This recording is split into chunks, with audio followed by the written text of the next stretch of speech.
Mr. Genrty, the Sabine Index was founded on September 6, 1879. That's correct. It was started here in Manny, and it currently is the oldest continually operated business in Sabine Parish and one of the oldest newspapers in the state of Louisiana. You actually have a copy of the very first one.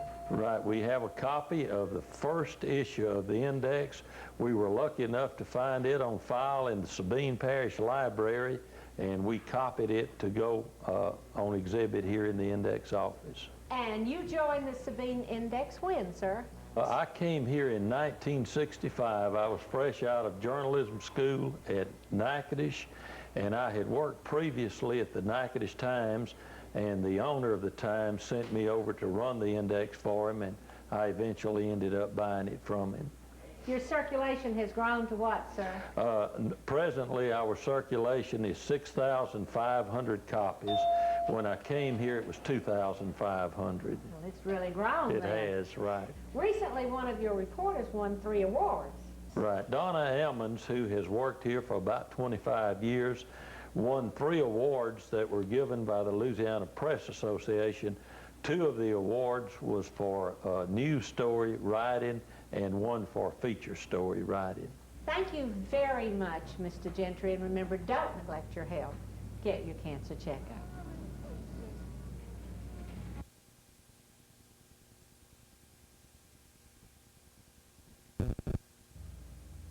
Mr. Genrty, you have written several books and have published them right here in the printing company. Yes, I do. I started Sweet Dreams Publishing Company about a year ago. Now, some of the books you have written are?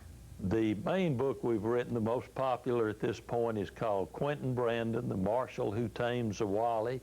In addition, we put out a book about Governor Jimmy Davis, who celebrated his 100th anniversary last year.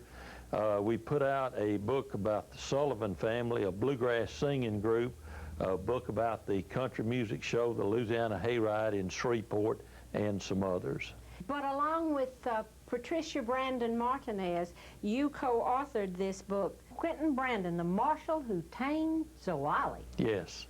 That is based on his life. He was marshal in Zwolle starting in 1946, and Zwolle was kind of comparable to an old Wild West town at the time, and he had a rough time keeping law and order in town, but he did, and he served as marshal up until the late 1980s. And his father was marshal? His father was marshal in as a deputy marshal in the early 1950s, and he in fact had to kill a man in the line of duty, and Quentin Brandon also had to kill a man in the line of duty.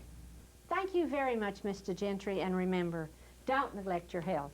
Get your cancer checkup.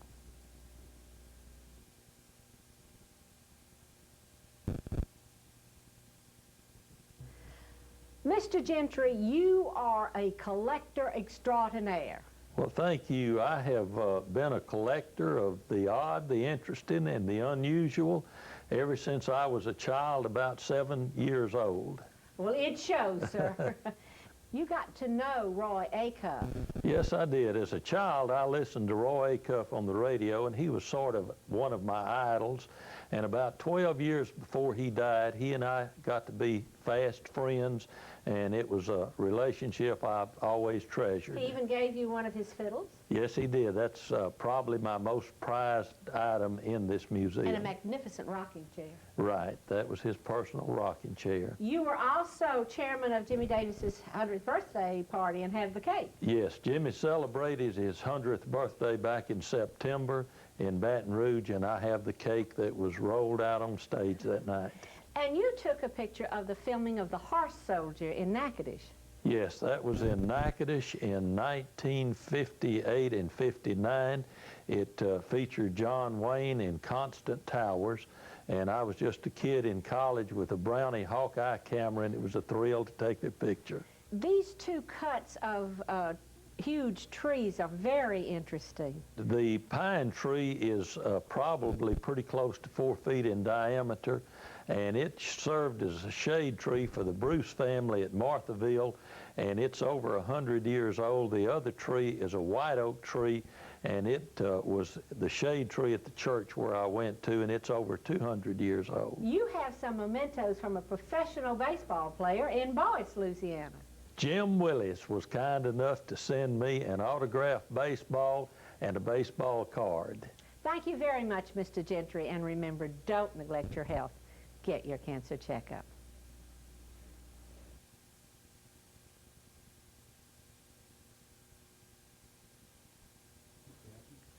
Mr. Genrty, here in the Robert Genrty Museum is placed your favorite arrowhead.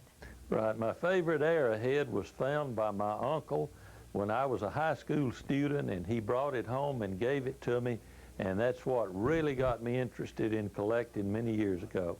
It's hard to believe that they could make things like a hand drill. And they actually drilled into stone?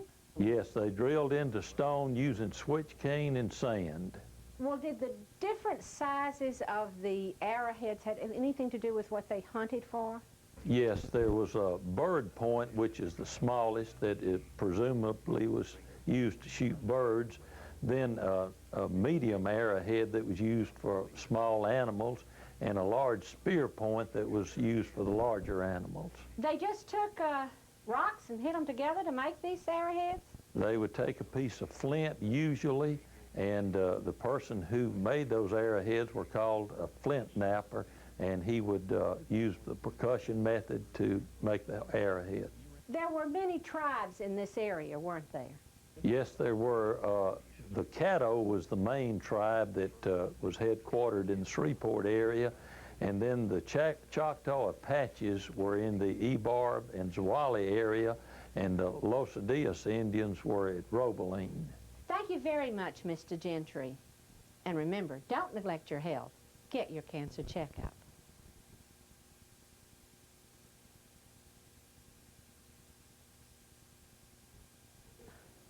Here in the Robert Genrty Museum, you have a wonderful collection of 78 records. Yes, I have a collection of records that are historically significant to the history of country music.